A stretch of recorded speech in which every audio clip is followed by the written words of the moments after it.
বর্তমানে আমরা দেখতে পাচ্ছি কথায় কথায় শুধু বলা হচ্ছে তাহাজ্জুদটা পড়েই কেন্দ্রে চলে যাবেন, তাহাজ্জুদটা পড়ে শুধু কেন্দ্রে চলে যাবেন, তাহাজ্জুদ আর তাহাজ্জুদ।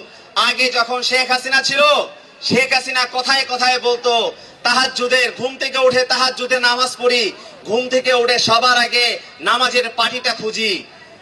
এই তাহাজ্জুদ তাহাজ্জুদ যারা করত তাদের জন্য কিন্তু একটা স্লোগান আমাদের আছে, তার নাম হলো তাহাজ্জুদের আউলিয়া দেশ করেছে দেউলিয়া।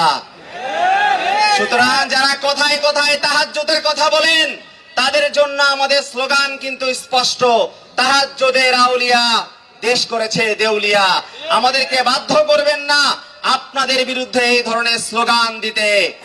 যদি বাধ্য করেন তাহলে কিন্তু আপনাদের পরিণতি কিন্তু ভয়ঙ্কর এক পরিণতি হবে। আওয়ামী লীগ পালানোর জায়গা পেয়েছিল, আপনাদের কিন্তু কোনো পালানোর কোনো জায়গা থাকবে না। সুতরাং সময় থাকতে জনগণের পক্ষে অবস্থান নিন।